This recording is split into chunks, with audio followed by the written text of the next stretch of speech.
Welcome to the kingdom. I'm your king. They call me Phenom. Over there's my other king. We call him Sirius. Yeah. And today we're coming at you with a movie review. Today we are going to be reviewing Netflix's Polar. We're going to try to make this as spoiler-free as possible. I know I can be really bad at that. So I was like, I can almost guarantee that some spoilers are going to slip through, but we're going to try our best. So bear with us.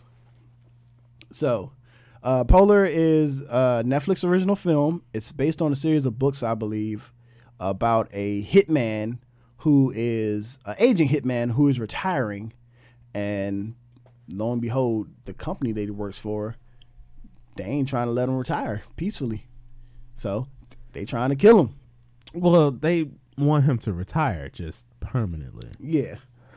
So the whole thing is he works for a company, and the company has some type of policy about retiring, in which if certain if certain things aren't done, then when the person retires, or if the person dies before they retire, the company doesn't have to perform certain actions. That's the best way I can say it. I mean, that's what they say. But I don't. I see what you're trying to do. I don't think those are spoilers because they kind of like tell you that. Okay. Tell you that in the preview.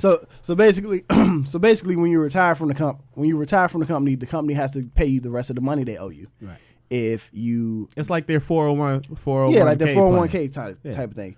But if you pass before you reach your retirement age, they ain't got to pay you that money. Yeah, the money goes back to the company. And so this is all about one hitman who, god dang, what is his name? We know this. No, it's Mads Mikkelsen. Yeah, I know. Oh, I was Mikkelsen? trying to say his actual character's name. Yeah, you had Mads Mikkelsen, who played Hannibal. You might have seen him as that evil warlock dude in Doctor Strange. Oh yeah, what's up? Yeah, that was him. His name is Duncan Visler, aka the Black Kaiser. Yeah. That's what I was trying. I remember the Black Kaiser part. Mm-hmm. To me, this is kind of like John Wick-ish, and by that I mean this is kind of like, instead of you being a retired hitman and fighting back, coming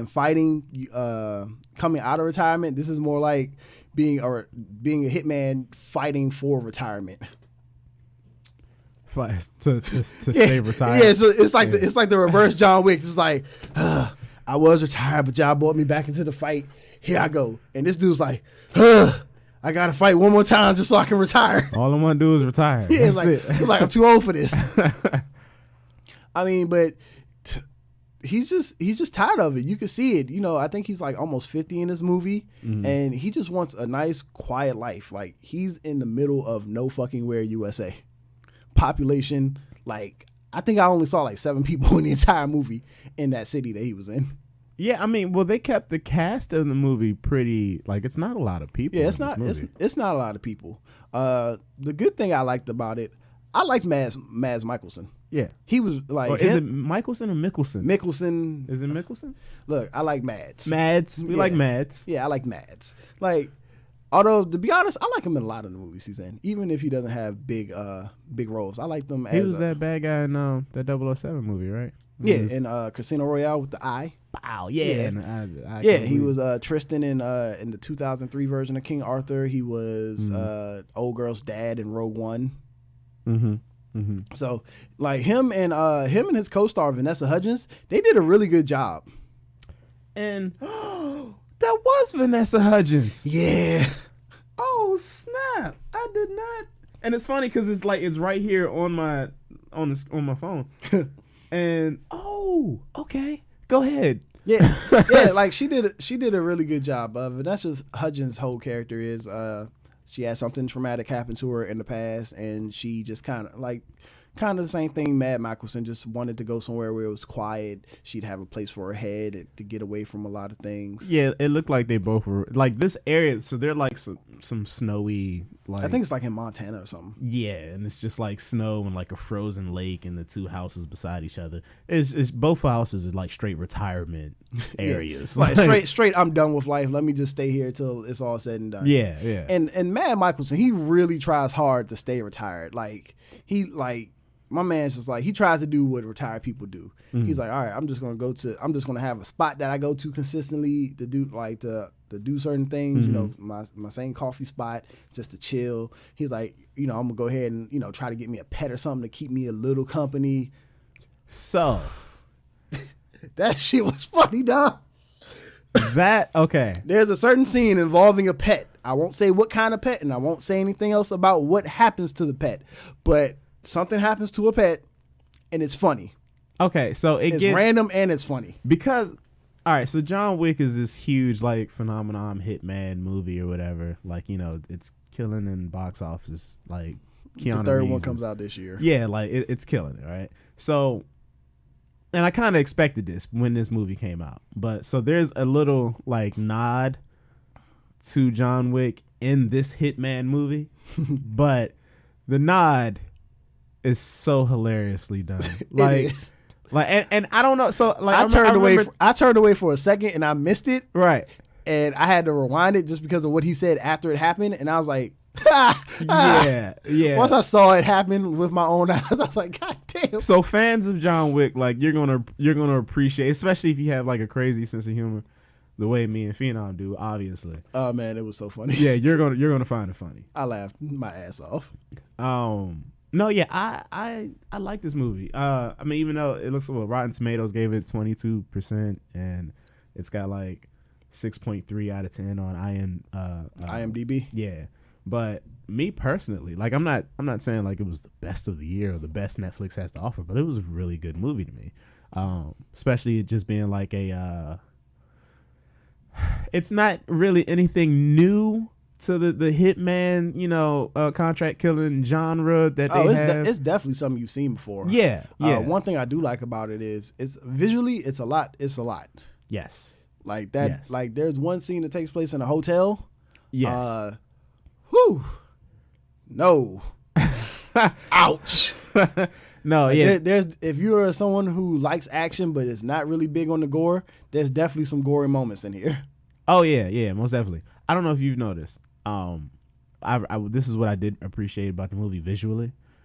Everything that he was in, like as far as his character, where he was, and things like that, it was kind of like dull, like single colors, things like that. But the villains in this movie, it was all bright and vibrant, dolled up. They're wearing all types of bright colors, and you know what I mean. And so that's one thing that some people have been saying about the movie that they really didn't like. They liked how Mad's character and Vanessa's characters were kind of fleshed out, and they just kind of felt like the villains were just like some poppy, cartoony villains who just didn't really have a real purpose. You didn't. I mean, I didn't need them to have a real because purpose. You kind of understand, like why they're doing it, but then it's just like no real like big grand scheme of it all.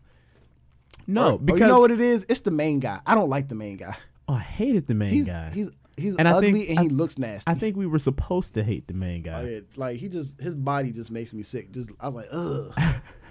No, yeah, what did they have, like, scenes where he was getting, like, a massage or something like that? Like body wraps and things like that. Like, what are you doing? Yeah, like, the guy's gross for sure. Yeah, it's like, my man's, like, maybe 100 pounds off from just being Jabba the Hutt. No, but I because of the way the plot was set up. I mean, they didn't need to be. They didn't need to be fleshed out. They didn't need to be these characters that, I got to know their backstory. No. The plot is simple to a certain point. Like, the plot is simple in the first act and a half. Yeah. And then that second half is like, okay, that's when they start to flesh out Vanessa Hudgens' character and Mad's character. Yeah. And then that's when it gets a little bit more interesting all the way throughout until the third act.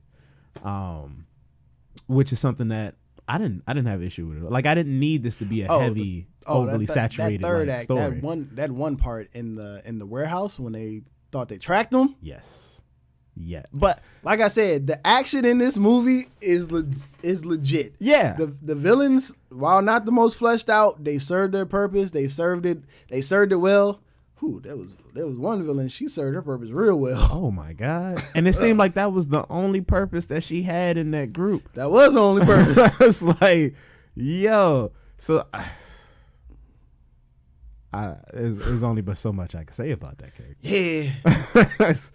Other than this, she might have been the best person in that group. She's definitely the best person in that group. I mean, she had the best what's it called? The best code phrase to let you know that shit was about to go down. Oh yeah. Like whenever she said 2 words, that only meant some shit's about to go down. And they were the villains were really grimy. Like, oh yeah, there wasn't no like honor amongst thieves type shit. No, like they were dirtbags, and that's what. And they were leave no witnesses. Yeah, and that's what made me appreciate it. Because my thing is, like, if you're gonna be a bad guy in a movie, like unless it's like a deep movie, I don't need you to be this deep character. I don't need you to be Thanos. All right. So in other words, I didn't need Thanos to be Thanos. In other words, if you're going to be a bad guy, I don't need to feel any emotional connection to you. I don't need it. I want you to die. Just do bad shit. And I'm like, oh, he's got to go. And then like boom. I just want you to die. Why can't I kill you? So I mean, especially movies like this. Like if you're going to be a bad guy, then just do bad shit. And so that's why I think the villains did their roles perfectly. Although one thing I think the Black Kaiser might have over Baba Yaga, that snow scene. With the sniper. Oh, but I don't know if we seeing Baba Yaga do that, dog. John Wick could have did that easily. He could have, but I don't know if he would have. No, that was some deep shit with years worth of experience would have you do. Yeah. No, but also with the visuals, the color scheme of it kind of got a little Sin City-ish. Did you get that at all? I don't know if any of them from the Sin City project worked on this movie at all. I would say it's kind of hard. It's kind of hard to say it just because Sin City is pretty much shot in black and white, except for when they intentionally want a color to pop out at you. Yeah, but I was speaking in specifically that snow scene, where he. I mean, they doled it a lot, and they made sure that certain colors did pop out a lot more than what they normally would. They did a good job with the visuals when Duncan was having his flashbacks. Yes. Like they didn't just like do the little white flashback and then wipe it right back into it. Nah, they're just like, you see this little border frame around here? Nah, these are all. It's more like they showed it as memories, like through eyes, like through through highly focused eyes. Right. Because I assume every time they did a flashback and they showed like a past hit of his, the way it was around him, that was kind of just like his tunnel vision. Oh yeah, how focused he was, Yeah, I got you. Yeah. The ending of this, I know you said that you kind of wish it ended a different way. Yes. But I like the ending. But before I saw the movie, I read about it, and I didn't like read the Wikipedia or nothing. I just like kind of like read a little quick synopsis, and they said it was based on a book. And so, a series of books. And so once I found that out, I was like, oh, they'll probably do this as a series of movies. So I was okay with the ending because I already knew that fact. But yeah, I'm with you. Like, if I didn't already know that fact, and I thought this was going to be one movie, one standoff movie, I was like, man, bump that. This ending is some trash. Yeah, definitely. Like the ending would have dropped my rating of this movie if you didn't know what you know. Yeah, if I didn't already know, or if they didn't make it, or if they didn't obviously set it up to house a sequel. Right. Well, I mean, for people who aren't as movie info savvy as you are, good sir, and like me, I just thought it was just a regular, standoff movie. That ending did drop it for me because I was like, oh, it'd have been perfect if it had just did X, Y, and Z. And because like it was all leading up to that, and then it didn't, I was like, oh, yeah, because it was a.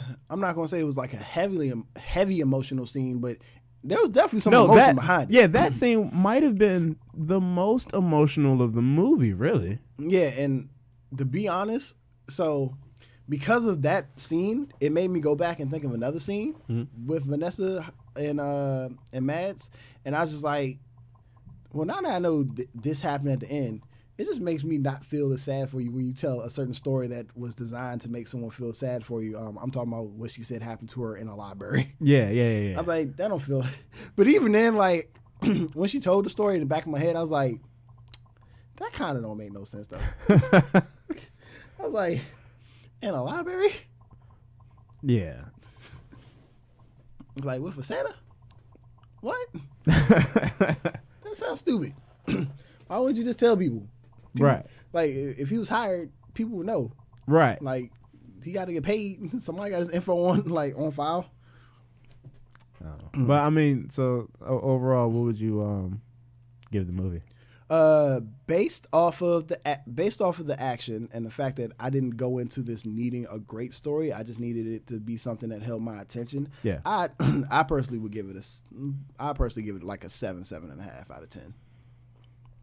All right. It was like the ending. Like I said, if I didn't know what I knew, or if I didn't know what I knew about it being a series of books and possibly having a sequel, it would probably be like a 6.5 because of that ending. And that's just because the ending, it kind of got a little cliche, but you needed that cliche to set up the next one. If they had gone the other route and we knew this was the end, I would have felt a little bit more satisfied because we were like, all right, everything's tied off now. Right. So, so we say 6.5. I gave it a 7. I gave it a 7.5 based off the fact that I know they're gonna make more movies. 7.5. Okay. I'm okay.